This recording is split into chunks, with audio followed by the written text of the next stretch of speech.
What's up, y'all? Welcome to the Undrunken Podcast. I'm your host, Courtney, and I want you to join me as I talk with real people and have super gritty conversations about their journeys to becoming undrunken. So let's go. Dump the drink because it's time to get this party started. What's up, y'all? It's Nene, and I'm really excited for this week's episode. I am interviewing Morgan Henley, and I met Morgan through he brings all the live music to South Fork in North Bend, the restaurant. And so very exciting that he is the person behind that. But he also, I found out, doesn't drink. And so I was really excited to hear his story. And Morgan is an incredibly kind and humble man and responsible for a lot of really great things in the community. So I'm excited for you to hear his story. And, I've gotten the chance since interviewing him to meet some pretty special people in his life. And I'm pleased to call him a friend among my circle. And so, yeah, but before we jump into that, let's see, it is the middle of February. And I think really a lot in part to the guests that I've interviewed lately. So Safa and Garrett specifically, I met at Niue Rao in Peru. So Safa, his episode was live a couple weeks ago. And he's the founder of Sacred Rebels Recovery, which is a recovery program that runs out of Niue Rao. And Garrett, I met down there while he was doing a year-long Sama or diet that they had. So I recently interviewed Garrett, and we talked about Safa, and Garrett actually interviewed Safa on his podcast. So I'll link to that. The first episode was like June of last year. And so I've been listening to those.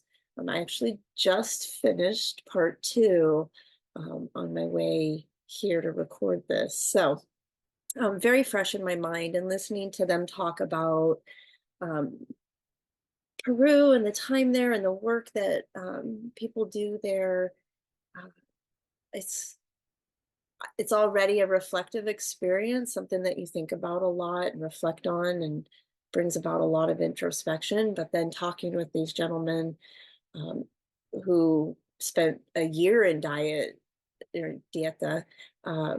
and their experiences and the work that they're doing, it's been really great and wonderful to process some of those experiences with them. So yeah, be sure to check out The Deeper You Go, The Weirder It Gets with Garrett, and then look for his episode here in the next couple of weeks. And I'll link to the interviews he did with Safa and Safa's episode with Undrunken. Safa also just recently hosted with Ben, the co-founder of Field Guide 9, a Field Guide Talks about substance abuse recovery and psychedelics. So I'll link to that too. It might take a couple days after the episode goes live for that to be updated, but look for that.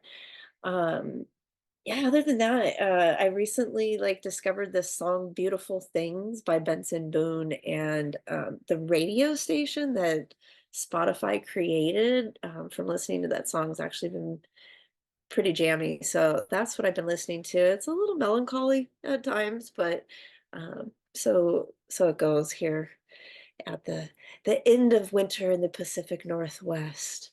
So yeah, let's jump in. I hope you enjoy it. And of course, like always, I want to say thank you. A lot of you reached out after my message last week, and it really, really means a lot to me to hear from you all and just receive that love. So thank you. And yeah. Good to see you, Morgan.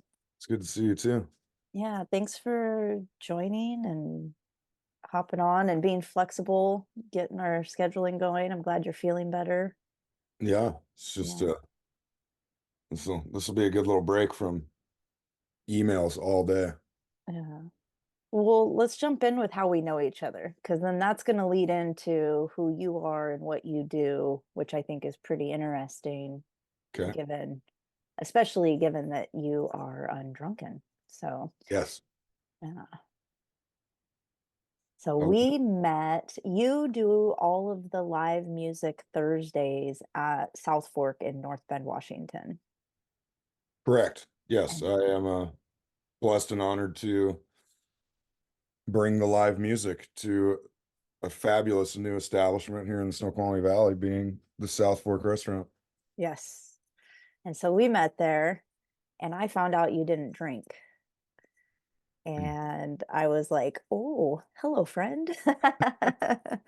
I have become kind of a collector of people that I find interesting that also don't drink. And it's my honor, and I'm very humbled that I get to talk to people like you and share these stories. So you bring the live music because you are Morgan Henley Presents, right? That is my business name, correct. Yes. And so you do music all over. And I just went to an event that you did where you sold out a venue.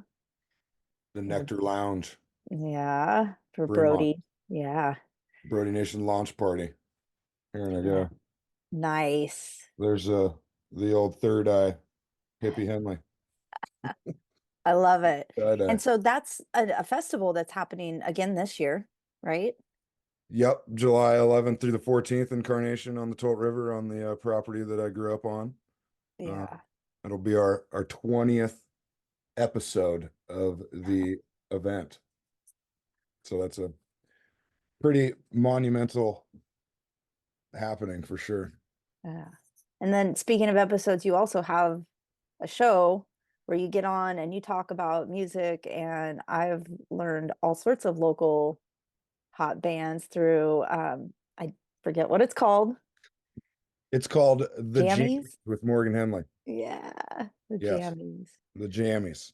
Yeah. Yeah, it's a another awesome undertaking that I have on my Yeah. my Rolodex of things that I do for Valley 1049, which is our local Snoqualmie Valley radio station. Nice. And it airs every Friday night from 7 to 9 p.m. And All this amazing stuff. yes, And you try to have, I'm sorry, I try to have a new episode every week, but sometimes that doesn't happen because life that week gets ahead of me. touche. Yes. That's been the biggest challenge in my own podcast is I got to show up every week. Yeah, And there it comes a point you don't do it for yourself, right? it's Yeah. true. No, I definitely feel that. I mean, there's multiple reasons why I do the radio show, but one is of course to support our local radio station, which I think is a unique thing that we have in our community that a lot of communities don't have, and it's very community based, and also being able to showcase local Pacific Northwest musicians on a radio show and get their music out there to listeners is a very important part of the show as well. Yeah. So with all this that you do, you're out a lot. And I would say Yeah. you're out at venues, bars, places where alcohol is aplenty a Yeah. lot. I mean, that in and of itself, I know is a challenge for people. Let's talk about your path to undrunken. So how long since you dumped the drink? I quit on September 11th, 2017. So it's been almost 6.5 years. Yeah. Yeah. Which is, an interest. It's a date that everybody knows in American history. And obviously because of, one of the most tragic moments we've had in modern American history being September 11th. And I don't know, when I was weaning myself off alcohol, and I don't know, I picked that date because I figured that, it doesn't have to be a somber date, at least for me in my life. And it just happened to be that September 11th was going to be the start of my new journey in life. Yeah. Getting to that point was it was a process, you know. It was many years of drunkenness, where I always had that voice in the back of my head saying, you know, this isn't the life that you're meant to live. And um you know, it took one of the lowest points of my life to really make that stick in my mind, and to not to elevate that from, you know, the little voice in the back of my head to the big voice at the forefront of my mind. And you know, a lot of people call it hitting rock bottom, which many people on the journey, it does take one of those moments where finally you're like, okay, my life is in shambles, and this is not the way I want to continue my journey. um I you know, being in the music industry and promoting events and producing events and all that and everything that it encompasses, you know, I started that in 2006.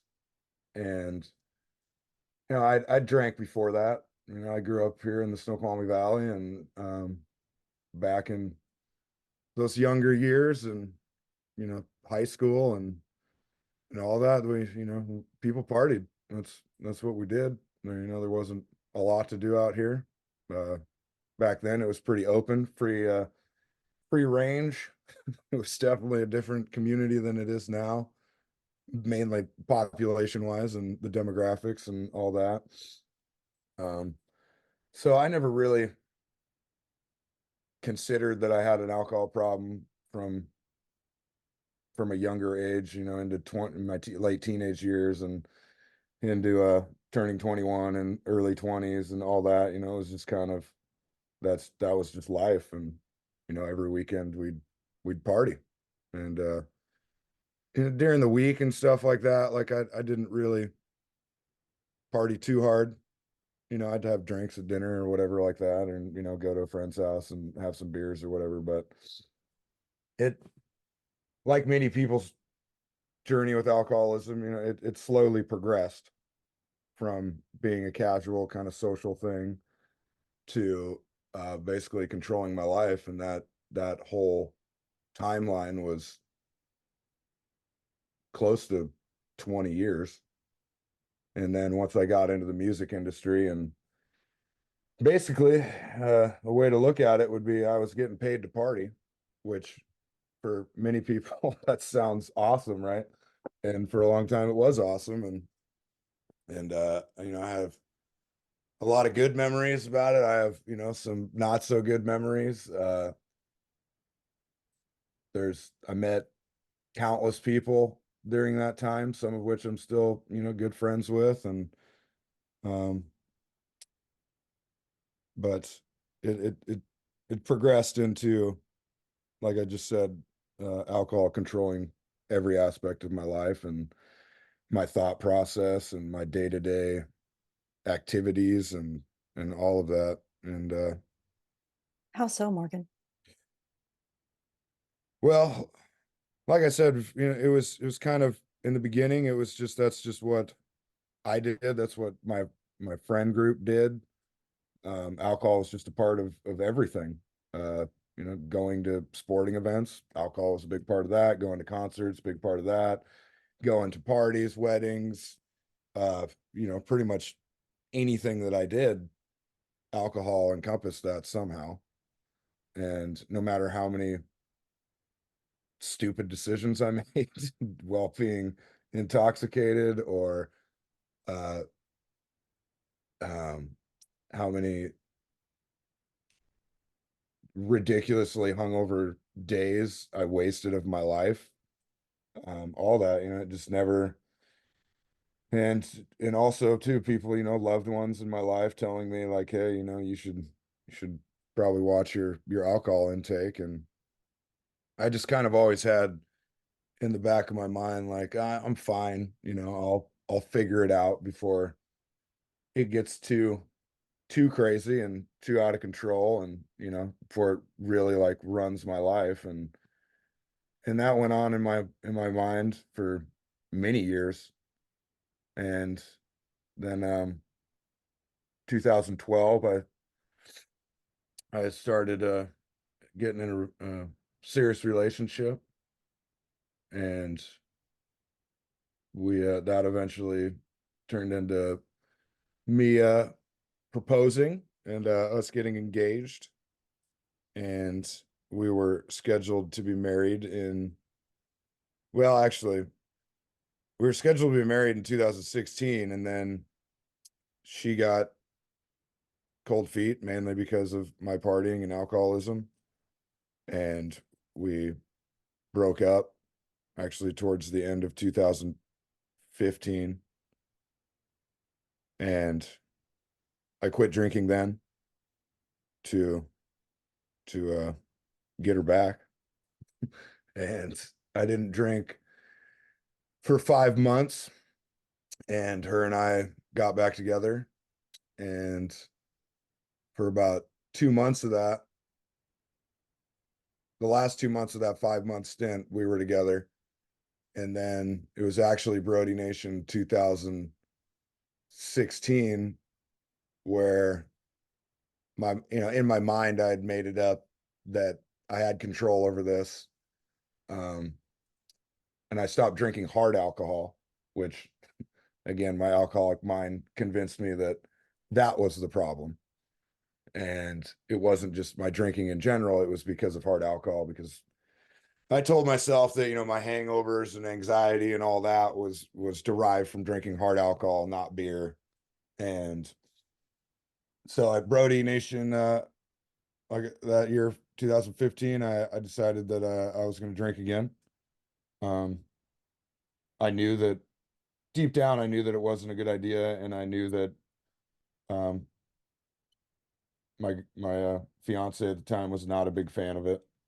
But I think she wanted to trust that I knew what I was doing, and so we went basically another year together, and then we had our wedding scheduled for 2017 August.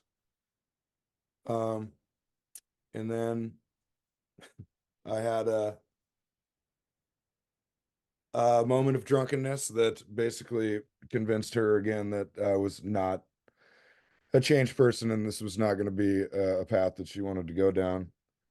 And that that situation was at Timberfest, which is another music festival incarnation that goes on in July. I uh, I went to that, and of course I chose not to eat dinner that day because I was drinking all day. And sometimes when you're drunk, you just don't want to eat food. So I didn't eat dinner, and then later that evening, one of my friends met me there, and his girlfriend had a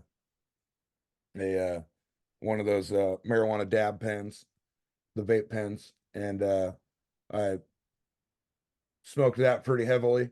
And then shortly after that, I basically lost my ability to walk and stand up, and my motor system was just shot. And I tried to walk home from the festival, which isn't far. My house is only like a mile from where the event is at McDonald Park. But on my walk home, I was continually falling on my face, and I eventually fell off a pretty steep ravine of about probably 20 feet. And uh, I ended up at the bottom of this ravine, and I didn't know what to do. So I called my fiance, and she came down there, and was definitely not thrilled at the situation that I was in. Um, and she basically told me, she's like, "Hey, if you can't get up here, I'm calling the fire department to come get you out of there." And so in my drunken stupor, I figured out eventually that I could just walk down the ravine to where it was not as high to get back up. And I did that. after trying to climb back up where I fell and slid down the hill like 3 times or whatever. So after that, once I got up there, I completely blacked out. Like, I don't remember going home. I don't remember any of the conversations her and I had. And then when I woke up that day, she told me that she was calling the wedding off. And in my drunken, hungover stupor and alcoholic mind, I kind of, I didn't really know what to do except for keep drinking. So I went back to the music festival that day, continued to drink. Um, and then for about the next 2 months, I just drank myself into a stupor every single day. I was waking up. First thing I do is crack a beer out of the fridge. Um, and then through those 2 months and her and I, she was done, and she basically was like, there's nothing that you can do at this point to save our relationship. We need to break up. And so I think that part of the reason why I chose to basically drink my face off those 2 months after this incident was I was proving to myself that this wasn't a way I could live anymore. And I definitely did that. I was able to, through that experience of punishing myself pretty much physically and mentally, um, I solidified that in my mind that this was not who I wanted to be. I'd lost the person that I loved, more than any other relationship that I'd been in previously, and a person that that I knew deep down that I did want to spend my life with. Um, and so, as I mentioned before, I began to wean myself off alcohol because my body was totally addicted to it. I'd get shakes. The anxiety that I had every day was pretty monumental, and the only way I could kind of keep that at bay was to continue drinking every day. And there was one term that's coined for that is don't hang over, hang on, right? And Mm. that's kind of how I lived my life for many years. And I wasn't one that would be hung over and like stay at home and drink water and take ibuprofen and try to wear the hangover off naturally. I was one that would just continue drinking. And how much I drank that next day to kind of mend the hangover depended, but so eventually, yeah, I took about a week to wean myself off. And then September 10th, I felt pretty good about how my body felt. I wasn't shaking anymore. The anxiety wasn't as bad. And September 11th, I woke up that morning and I went to Mount Si, and I hiked Mount Si. And actually, being somebody that was born and raised in the Snoqualmie Valley, that was the first time I'd ever hiked Mount Si. And uh, I don't think I've ever sweat that much in my entire life. So that was good too. I think I sweated everything out that I could. And then after that, yeah, I just kept going. And then I was doing pretty good there for about 2-3 months, just on my own. I had a lot of support. Uh, and that was something that I wouldn't be here talking to you today if I didn't have that support from my friends and family and loved ones here in the Snoqualmie Valley that definitely wanted to see me pull through this and change my life and start a new path. And then there was some problems with my fiance and I, or my ex-fiance and I, and there was a pretty dark period there where I was definitely thinking about drinking again. And I had a buddy at the time who I respected in his journey. He had been sober for about 2 years or something at that point, I think. And he had been one that was definitely pushing me to start a new path in life without alcohol.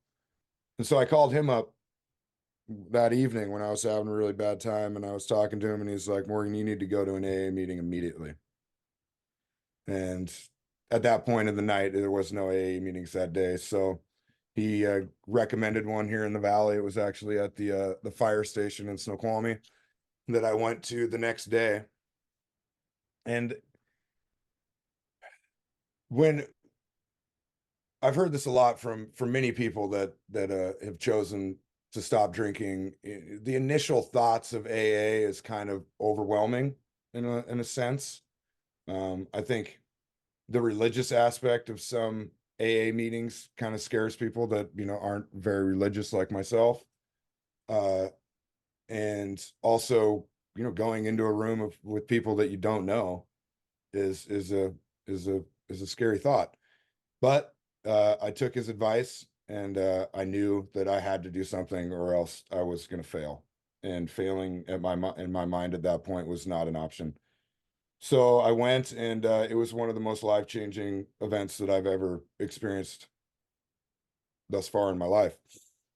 I spoke there, and when I said the phrase, "I'm Morgan Henley and I'm an alcoholic," that was probably the most relieving situation or relieving statement that I've ever said. I literally, you hear people say it all the time, the weight lifted off my shoulders, and it was a moment where I really felt that. And luckily, when I went in there, there was a guy there that I knew. We're the same age. We grew up here in the Valley. He grew up in the Upper Valley. I grew up in the Lower Valley, but he was in a band that I worked with for years back in the beginning of my events career. And to see his smiling face in there, and I also knew that he had been on the journey for many years, and that was a huge comfort to see him in there as well.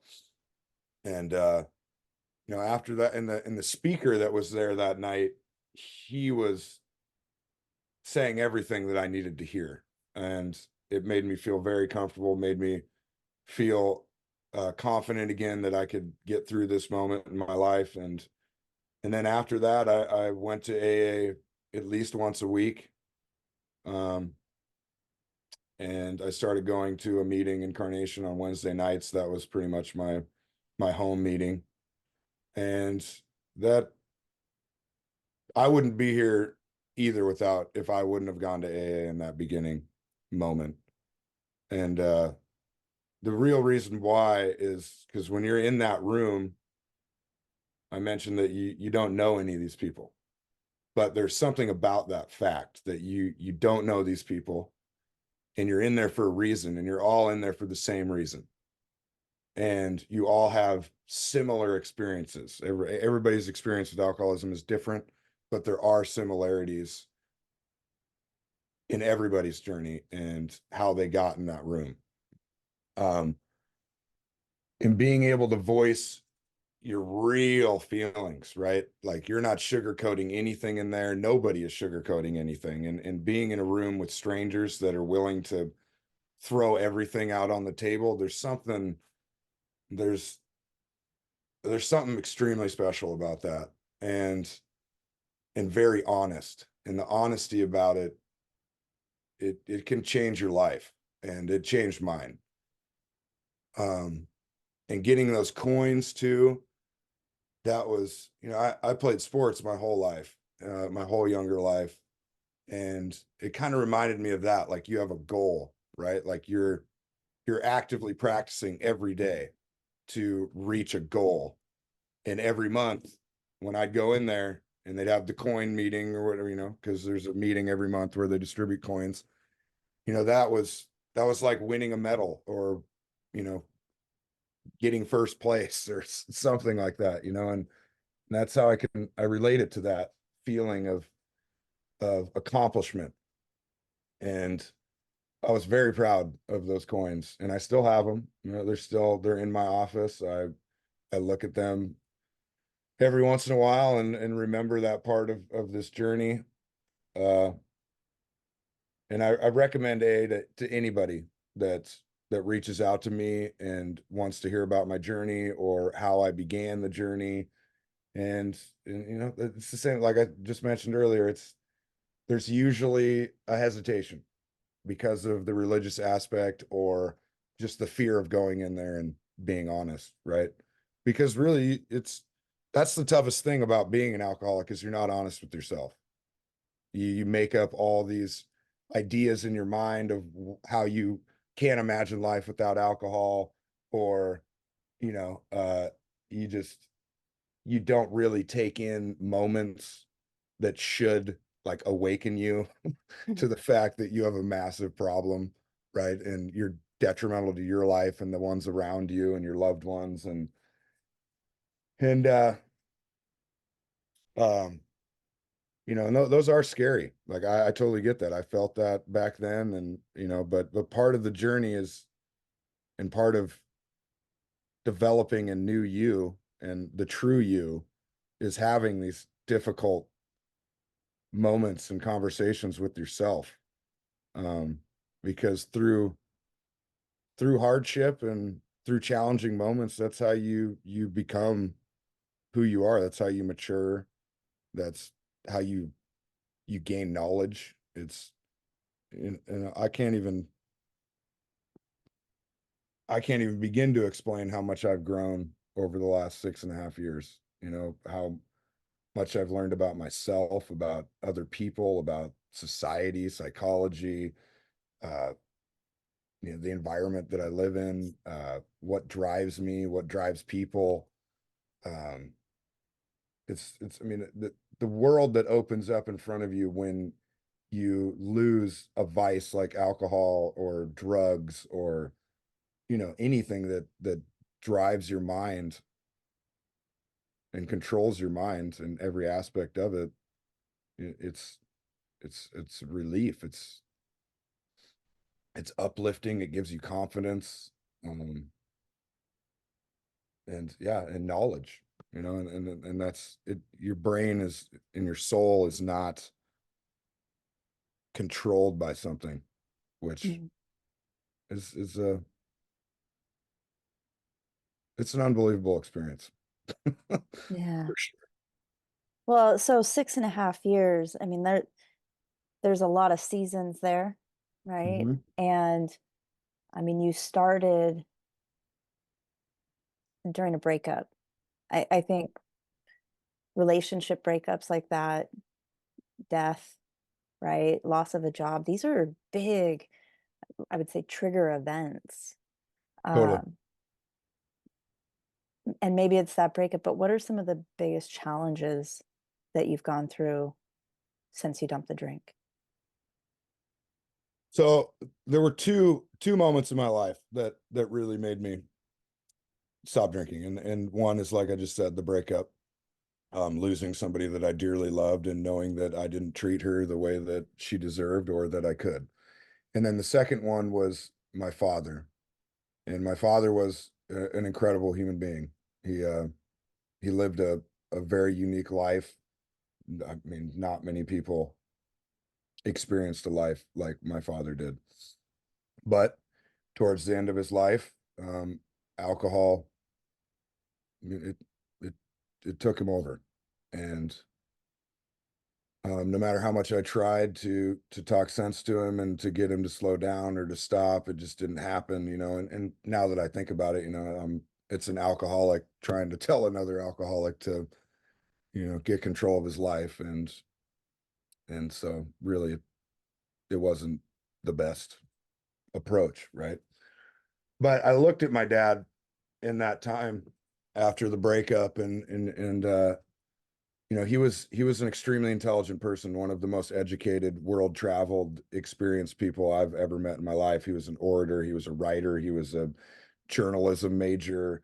You know, like I said, he traveled the world in the late 60s. He was a massive contributor to this community, and whether it be music gathering and all that. But you know, he had a paper here. He worked with all the local artists to create, you know, incredible things in our community. He was um, an advocate for change. He got the county to stop spraying chemicals on the side of 203. And he was loved. He was beloved by so many people in this community and beyond. But to see that somebody like that could be coerced, into alcoholism and not have control over that, that really, once I stopped drinking and I started really thinking about that and looking into that, I realized, okay, I can't end up like this. Alcoholism is a serious thing, and I have no control over it because unfortunately, that's one of the things I learned from my father. I learned countless things from my father, but one of them was um, the dire effects of alcoholism. And since I quit drinking, I've gone through quite a few events, just like anybody in life. Life isn't always positive. There's many Right. defining moments in our lives that are negative, whether it be death or, like you said, loss of a job, or any curveball that life throws at you. They're going to happen. And when you're not drinking or drugging, or don't have a vice controlling how you process events like that, it opens up a whole nother world. This world can be very difficult because you're not drowning your feelings and your sorrows and what you have to accomplish or what you should accomplish via this problem. So you really have to accept it, and you have to learn how to traverse it, how to hold counsel with yourself, hold counsel with loved ones or friends or trusted people. I feel like that's something also that alcoholism doesn't allow, is you to trust in others, to seek their guidance and their opinions, because that's something that I do all the time now, because I realize that I don't always have the answers. Um, I agree with you. I think alcohol is very isolating. it's totally isolating, yes. And you're not going to grow that way either. You're not going to grow mentally. You're not going to gain knowledge if you're not willing to listen to other people. And in those instances of grief, loss, and sorrow, and tough times. But I know, through that breakup, that was very challenging. That whole first year, going to AA and really putting myself out there. I was also seeing a therapist as well. And then after the first year, I got too busy, honestly. It's what happened, is my production life kind of took off again, and in many ways reached a whole nother level, I think, because more people trusted me. Um, they knew that I was on a new journey and wanted to support me. So the opportunities in my events world blossomed, and I stopped going to AA. I've been a few times over the last few years, mainly to take friends, to introduce them to it. Um, I always know that it's there, which is very important. I know that if I ever have tough times or consider drinking again, that I know it's there, and I know it's something that I would use. But luckily, I rarely ever think about drinking. Um, I just know in my mind that that's not who I want to be, who I am. Another part of it is I know that I'd be letting a lot of people down, and Mm. that's not what I want to do, because I know that people look up to me in this aspect of my life, that I went from a raging party animal that, like I said, was paid to party, and I was partying, 4 or 5 nights out a week. And a lot of people knew that I had a problem before I even knew I had a problem, or before I fully accepted it.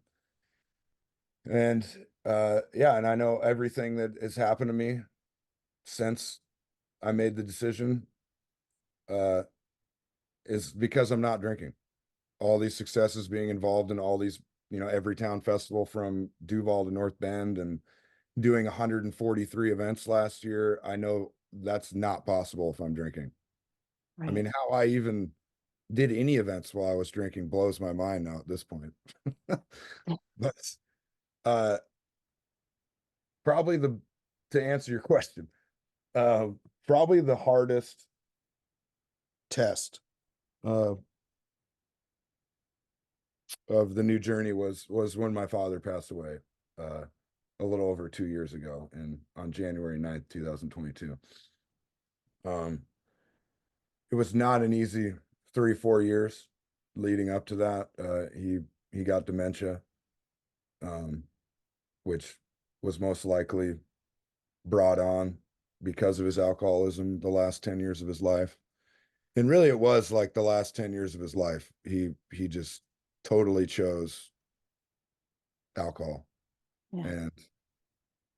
And watching that, especially the last 4 years once he got dementia, because like I said earlier, he was a unique human being, an extremely intelligent human being.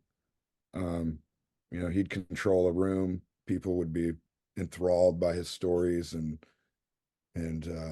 knowledge, and that's one thing I hear from countless people now that he's passed.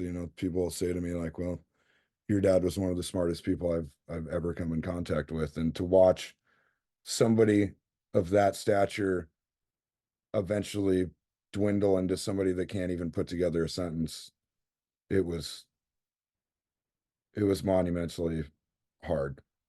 And but I'm a different person since that experience.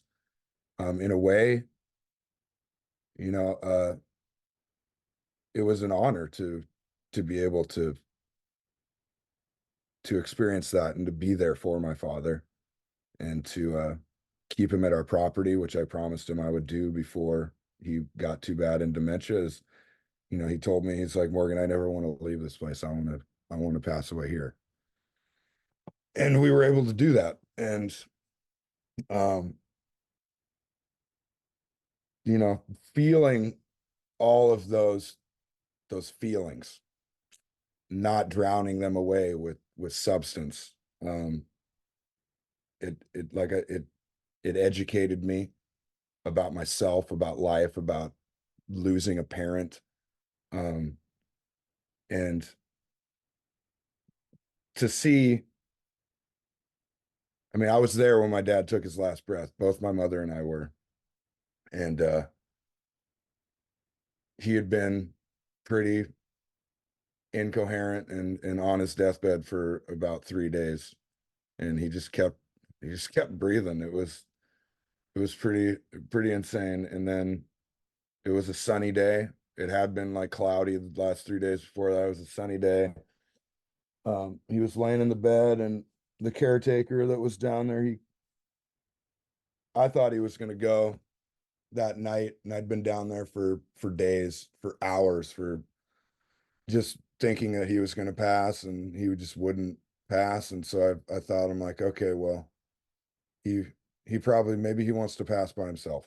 So I left and I went home Saturday night, or actually it wasn't night, it was like 4 in the morning.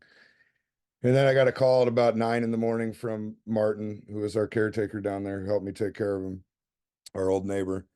He called me and he's like, hey, I think it's almost time. You should come back down. So I went back down there, called my mom. My mom came down, and we were both there. My mom bent down to give him a kiss on the forehead, and the whole time his head was like this, to the left, looking out the window, and he moved his head to the right, took the kiss on his forehead, moved his head back left, and took his last breath. And it was the most unreal thing I'd ever seen, slash the most real. Like, watching your parent take their last breath is unbelievable and special. Like, that's, if I think that's the way it's meant to be, right? And to be able to experience that and be there, even though my father was in a bad state of dementia, and I think he knew that we were there. And to send him out that way was extremely special. And if I was drinking, I don't know if I would have been there. I'm sure I would have been drinking myself. into oblivion, and I wouldn't have been able to do what we did for my father, and to be there for him, and to experience that and actually feel all of the emotions.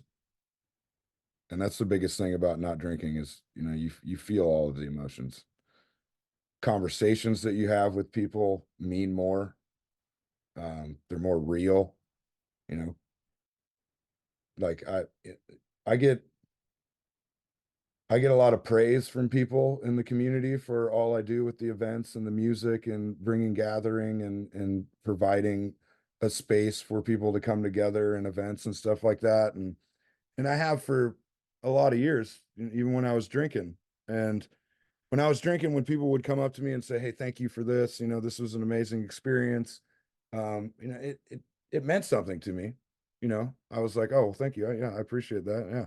But getting those words and those statements and that love and appreciation now that I don't drink, like I've cried sometimes now from people, like, saying kind words to me and stuff, because it means so much more. I can see it in their face and the way they're speaking, that this wasn't easy for them to come up and tell me that, some of them, right? And some of these people are complete strangers. Like, I don't know them until that moment. And I don't know, there's just something about a real connection that's not clouded by substance, drugs, or alcohol. And it's living. It's like this is what we're meant to this is how we're meant to feel. This is how we're meant to communicate. And people saying kind things to you, and vice versa, they need to be really felt, because it's important in humanity. And through that, living a positive life and a righteous life without alcohol or drugs, you get to experience things like that. And it's uplifting and motivational, and Would it's a you beautiful say thing. that's the biggest joy of being undrunken, is the emotions and the connection? I would say so. Yeah.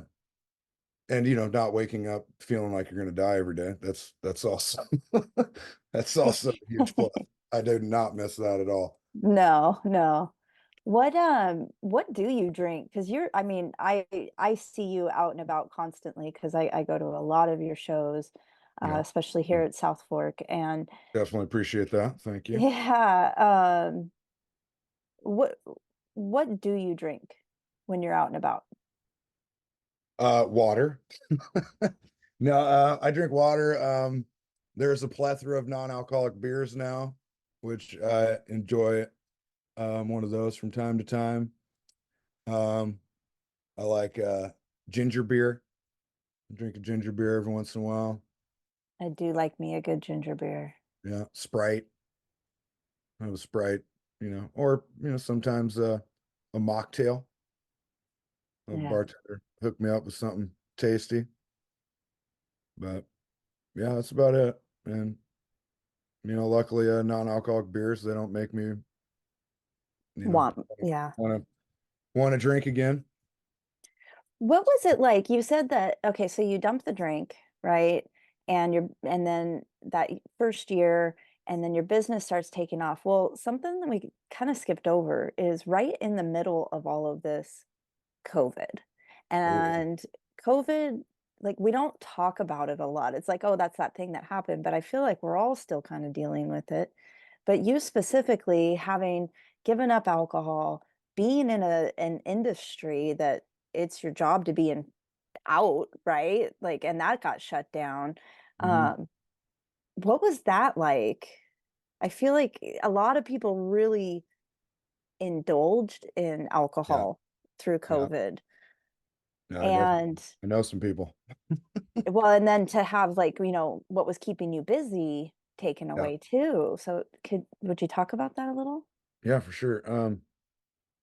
Let me say first that when I quit, when I made that decision on September 11th, 2017, there was a few months there few 5 months where I really seriously considered not doing events anymore and not getting back into producing events at bars and, Brody Nation Music Festival and all that. And then once I got some time under my belt and I started to, refocus my mind and figure out who I really was and what really drove me and my passions in life and all that, I realized that no, this is what I'm meant to do. And I'm not going to let my addiction to alcohol ruin that. I'm going to figure out how to do this on my own and without alcohol. Cause that was a big part too, is I couldn't imagine in my mind, like how I would do this industry without drinking. Cause that's all I knew. Right. So that took me a little bit. And then, I got a good head around it and it never really, honestly, luckily since that time I went to AA the first time, like I really have not had many thoughts of going back to the drunkenness. But when COVID hit, I was actually an owner of Pete's Club in Carnation, the bar. I was in a partnership and it was the most interesting year I've probably ever lived. um, there was a lot of stuff and the partnership definitely did not work out very well, but I'm not gonna get into that.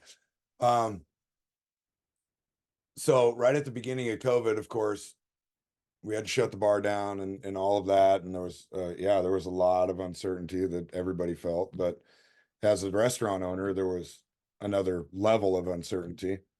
And we had gone through a very challenging moment back in November that started in November 19 that almost sank the business. Anyway, we had a partner that definitely was ran the company in the ground basically. And so we had a very challenging winter leading up to March 15th when the governor's decision came down to basically shut restaurants down. And then a few weeks went by and then basically some stuff went down. I no longer was an active partner of the business. And that moment was definitely a defining moment in my life. And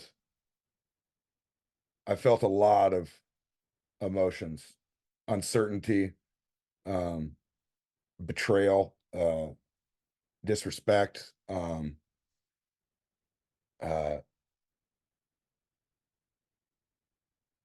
like I'd wasted my time, like I'd wasted the last year of my life on basically living at Pete's Club and because I did. That was my entire life for like a year was that restaurant.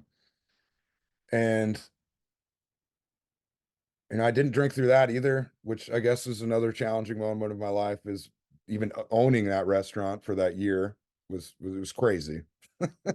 We could do a whole podcast on just that experience. But then afterward, through COVID, my main concern once COVID started was my parents, and because they're older, and like I said, my dad was not in good health, and my main goal was to get my father through whatever COVID was going to be to a point where he could see his brother again before he died. Hmm. And his brother lives in Nashville, and they were extremely close. And so that became my goal, and keeping my dad safe. And we basically, he was quarantined at the house for the whole time. Like the only time we ever really left is when I was taking him to doctor's appointments. And so of course, like you said, the music scene shut down. We did a couple drive-in concerts out at Cook's Farm in between Carnation and Duval. We did one in July of 2020, and it was the biggest drive-in concert in the state. And we did everything we could to be completely safe as possible. We had like air filtration systems on the porta potties. We had people going into the porta potties and cleaning them out after every use with bleach. We had an FM broadcast so people wouldn't have to leave their cars, and we gave them like a 16 by 16 space, and we had security going around making sure that people weren't gathering in groups. And for the most part, like, everybody was totally adherent to the rules and all that. And 2 days after that, an article came out in the Seattle Times, because we had the Seattle Times music writer came out and interviewed us and took pictures and stuff. And then the next day, Governor Inslee banned drive-in concerts. So that was, it's pretty safe to say he saw the article and then was like, oh, well, can't do that. Which, I don't know, from a government entity, I understand, like, they don't know that we're trying to, be as safe as possible. And at that point, in July 2020, like, nobody had any idea what was going on or When it what. first happened in March, it was Yeah, supposed to be 2 weeks, I knew it wasn't going to be. right? And so when did music start picking back up for you? So 2020, basically no music after that drive-in concert. So I took that time to really reflect on my journey that thus far. Kind of, all the rewords, reprogrammed, reestablished, um, reorganized, all of that. I took that time to do all that, and to also take care of my father, and I got back into things that I used to like when I was younger. Like, I got a basketball hoop in my house. I started shooting basketballs like every day. Uh, I started a love for photography. I brought that back into my life because I went to film school at the Art Institute for video production years ago, and my dad was an incredible photographer. And so I started doing I did this photo series called Carnation After Dark, where I walked the dog around Carnation and took photos of, different iconic buildings and things in town. And then I started, like, this Instagram uh hashtag, and that went really well. And I was doing it basically to give people a moment of joy every day during the pandemic and the depths of the winter of the pandemic, which was an interesting time. And coming out of that in 2021, restrictions started getting lifted. We did 2 more drive-in concerts in the spring and early summer that year at Cook's Farm. We put together Brody Nation Music Festival in like 5 weeks that year, because the go from the state didn't come until like 5 weeks before. So we were basically the only music festival in this entire area that was able to go, because we threw it together so quick. And that was huge. Like, it was one of the biggest ones we've ever done. The amount of talent that we had that year was on a whole nother level. And then I think there was a couple outdoor venue gigs that I did do in 21 too. There was some, actually there was quite a few. Yeah, because we did the Snoqualmie Pass. We did some outdoor events there. Carnation Cafe we did. So it kind of like ramped back up, and then that's when I decided that I was not going to get a restaurant job again. That experience at Pete's basically showed me that I can't work in a restaurant anymore under any job title. Because I'd worked in the restaurant industry for, I don't know, almost 20 years. I'd done everything you can in the restaurant industry. And I just decided I'm gonna do events full time, and I'm gonna go for it, which is something I'd been thinking about for many years, but never really saw how I was going to be able to do it. And it's still a work in progress. I'm still trying to figure out how to make a living off of it. I mean, I'm paying for my life, so that's good, but there's definitely a lot of financial things that I need to look at and stuff. But yeah, since 2021, 2022, I think I did. I think I broke 100 events. No, no, I didn't. I had like 90 events, something like that in 2022. 2019, I think I had 84 events, and that was by far a record. And then 22, no, I did break. I think I had 115 events in 2022, and then last year I did 143. So it's progressing. And all without alcohol. Do you think All without you would alcohol. have gotten here with alcohol? Oh no, there's no way.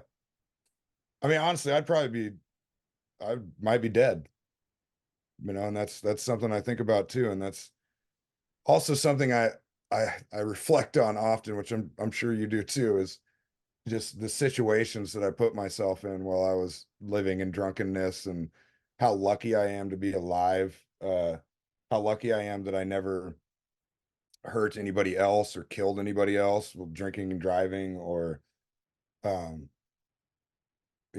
those things really resonate in my mind often. I mean, I think about that at least once a week, just how lucky I am that none of that happened, and then how grateful I am at the same time that I don't have to worry about that anymore. It's not a part of my life, and I luckily made it through that without any severe life-changing episodes, right? And but yeah, there's no way that I would be doing any of this if I was still drinking. Yeah. And I mean, besides the events too, being on multiple different nonprofit boards in the community with Valley 1049, the Lee Arts Foundation, which is an arts foundation here in Carnation. Um, the Duval, I was nominated and voted in as Duval Chamber of Commerce board member now. Like that, to even get that nomination, and it's Yeah. like, I mean, I've been sober now for 6.5 years, right? And I know that I'm a pillar of sort in the community, but just, I don't know. It's just moments like that that's like, wow, okay, this It's is changed your life. this is real. Yeah. Right? Like, people really freaking trust me. They want me to be on the chamber board. That's a big deal. Have you listened to any of the other episodes? I Did listen to you? a lot of Johnny's. Yeah. Hmm. But He's I've been ridiculously busy the last 2 weeks. well, yeah, the past year, 143 events. I mean, let's do the math. There's only 52 weeks in a year. Yeah. Yeah. But there were some Saturdays this summer where I had 5 events going on. Wow. Yeah. Yeah. Um, Morgan, I'd love to do the Wheel of Life quick fire with you, where I just ask you how being undrunken has affected the key areas in your Wheel of Life. Let's do Yeah. it. All I love right. it. How has being undrunken affected work? Work. Well, historically, I wasn't always the best employee. Uh, I definitely no called, no showed. Man, I don't even know. At least two handfuls of times. I don't a lot of times. Um, I was not a very dependable employee for a majority of my adult working life. Um, I wasn't very motivated, uh, which is, it's hard to be motivated when you feel like death every day. Mm. Uh, I didn't really have a good work ethic. Um, and I didn't really like have the motivation to find something that I loved and wanted to do. And then when I did, alcohol usually had a negative effect on that part of my life. And I look back on those two, and sometimes that gets me down, right? But you got to just remind yourself that it's part of the journey, and you learn from it, and now you know that that's not how you want to be as a person and continue your life as. And which is tough sometimes, dude. it's easy to get down on yourself. And like I said, I'll admit I do it often. That's just a normal human instinct, I think. But you got to quickly reverse that train of thought and start thinking about the positive things you do have in life, and where you've gotten in the journey of undrunkenness, and be thankful for every day and moment that you have, because they're not guaranteed. And the older you get, the more and more you realize how fragile life is, and really how lucky we are just to be alive, to even have those feelings of regret, or you know um oh, I should have done this, or why'd I do that. You're lucky to even be here and be considering those things. At our level, right? Hmm. The chance that we've got more years behind us than ahead of us is Yeah. a very possible reality. I've been thinking that often. Yeah. Yeah, but knowing also that I have a brighter future without Mm, alcohol. yeah. I'll be able to accomplish a lot more, and live a more fulfilled and righteous life without it. How But has being undrunken affected money? oh wow. I mean, I know you Uh, got paid to party, but there was still some expenses in there, I'm sure. oh man, well, I was not making anything. I mean, all the money that we were making in any of the partnerships I was in, or even when I was going solo there at the beginning of Morgan Henley Presents, yeah, I was spending all the money I was making on partying. Mm, And, so I guess, I'm still trying to figure out exactly all those things with money, how to make this a plausible business venture for the rest of my life. I've never really been good with money, to be honest with you. But better now without alcohol. oh, definitely. I mean, I have a lot more money, that's for sure. Um, and I get to spend it on, I get to waste it on other things. Like clothes. I've way too many clothes. Uh, but That is not on the wheel of life, just so you know. yes, yes, Shopping habits. yeah. Well, it's less detrimental, I guess, than drinking. And I do have an app that tracks my soberness, and I have saved, according to this app, I've saved $70,000 Wow. by switching to not drinking. Yeah. So that's pretty mind blowing.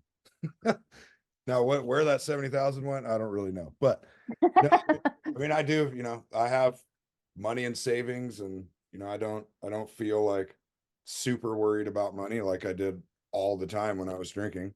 Yeah. I'd go spend the last $30 in my account just to go party. You Right. know, that was a continual thing for years. How has being undrunken affected love life? No, I was hoping you'd ask that. So my fiance, or my ex-fiance that I mentioned earlier, her name's Heidi Lee, and she was born and raised here in our community too, up in North Bend. And we did not speak for 5 years. And I'm talking no communication, no email, no text message, no messenger, no in-person conversation. Um, and that was,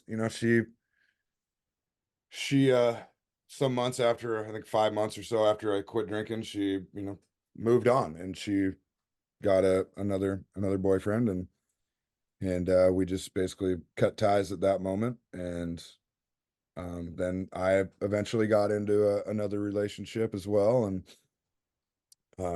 we both, were living our lives separate from each other. Um, she was in the relationship, I think, for like 3 years, 3.5 years, something like that. And my relationship lasted about 2 years. And then in 2021, she her and the relationship she was in, they broke up.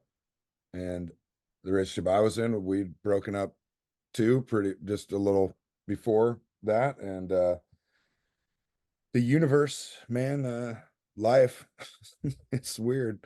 And she moved back to the valley. Was living in a mother-in-law apartment up in Lake Joy, and she reached out to me, or she had a friend reach out to me and say that, she wanted, because I still had her blocked on my phone and everything, so she couldn't get a hold of me. And he said, "Hey man, Heidi just moved back to town, and she wants to talk and try to make amends, basically." And so I was like, "All right, yeah, I'll unblock her and tell her to hit me up." So she did, and she knew that I had a new dog. And when her and I were together, she had a dog named Benzie, who was a pit bull, and she was one of my beloved dogs in my life as well. And that was one of the hard things about us breaking up, honestly. And then she was her first and only dog that she'd had together, and she loved that dog to death. And unfortunately, she passed away when we were not talking. But so she wanted to meet my dog, and we started walking the dog together. And a lot of things were said in those walks that I would have never imagined we would ever have those conversations, or those words would be said. Um, I mean, before that moment, before she reached out to me, I just figured that, that was a period of my life that I learned from and made the biggest change in my life. But I never, I just thought like, okay, if Heidi and I our paths aren't together anymore, right? And then we started hanging out, and it was apparent pretty pretty shortly into it that there were still feelings. She had quit drinking too. Led to another. We started hanging out, and before that, before she'd reached out to me, I just figured that we were just weren't going to be in each other's lives. That was just, we're gone different paths now. And I never really thought, I didn't really think about her that often because it'd been so long. She always had a dear place in my heart, and I used that the experience of our breakup to define the future of my life, right? And I made the biggest decision that I've ever made because of that heartache and situation. But I never thought that we would be back in each other's lives. So yeah, after hanging out for a little bit, it was apparent that there were still feelings there. We had both gotten out of relationships, so and both of them had their own, little challenges. Well, some not little, but they both had their challenges, and aftermath of sorts. So we took it very slowly in the beginning, and then my father passed, and that but I was very grateful that she got to be there to say goodbye to my dad, and I think that was a very special happening, and I feel like he did remember her. Mm. So, because that we were together for 5 years before that. We were engaged, and she definitely loved my father, and he loved her, and so that was a special moment. And then I don't know, but I think we were kind of taking it pretty easy there for about 4 or 5 months, and then we decided that, okay, well, we're both in different points of our lives. We've both matured. We've both grown up. She doesn't drink either, which of course is a huge, Yeah. a I was huge gonna part of it. ask. I was gonna ask. Yeah. Well, I mean, our relationship now is a lot more adult than it was before. Um, I mean, me not being a raging alcoholic is a huge plus. Yeah. I mean, she drank. She was in the bar industry for years. She was a bartender, and she drank and wasn't a great drunk, but wasn't anywhere near the level I was. But it still affected her life, and she chose that she didn't want to live that life anymore either. So And she did that separately from you? yeah, she did that while her and her ex were still together. She stopped drinking towards the end of their relationship. Yeah. And yeah, she just decided that that was, the way she wanted to live. And which I'm glad, it's like I said earlier, it's life is interesting, and you never know what's coming down the pipe. Mhm. Um, but now, yeah, we have a love that I don't think existed before. It's a more pure and natural love, and we communicate, pretty good. Yeah. We Yeah. communicate better than we did before, that's for sure. But it's I don't know, it's a much more mature relationship. And I think a large reason for that is the fact that neither of us drink anymore, and that we don't want that in our lives. And Yeah. we're getting older too. She's 4 or 5 years younger than me, but Yeah. we're getting up there. So now, we have like these adult conversations that we never really had back in our previous relationship. And I think it's special, and I think it says a lot to living an undrunken life and the opportunities that arrive, and just again how you literally never know what's going to happen. And our story is a success story, and it's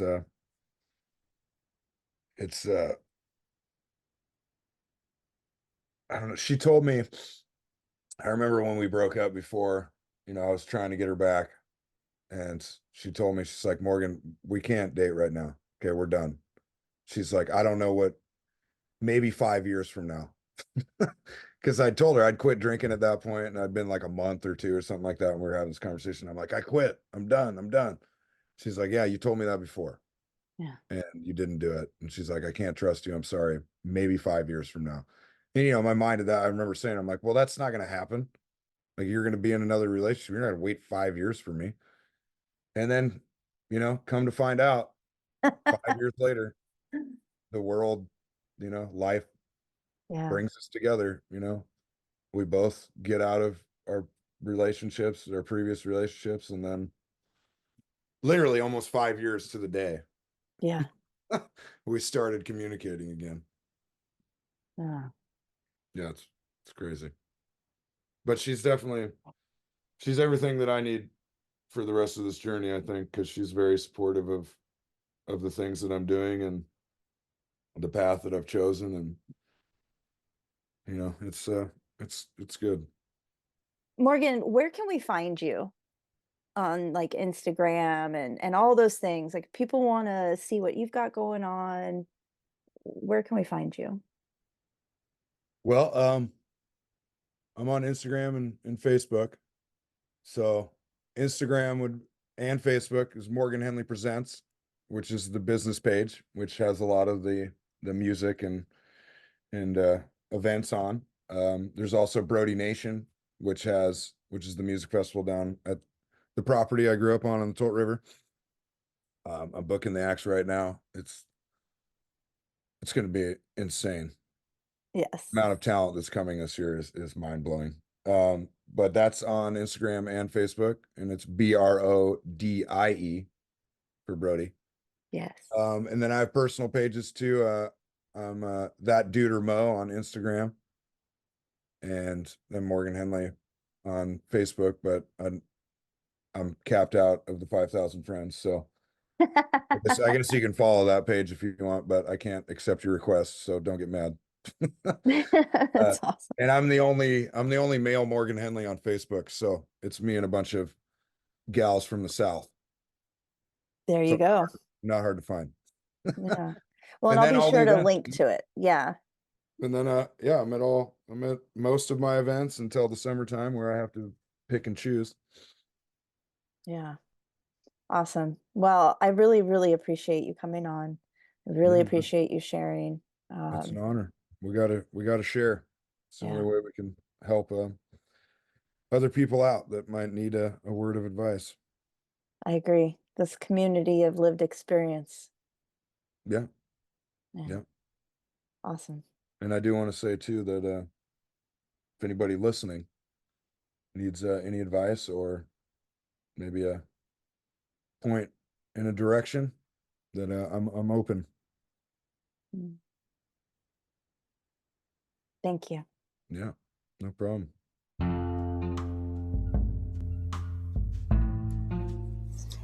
Thank you so much for joining me. I look forward to sharing more with you as we continue to explore being undrunken together with friends.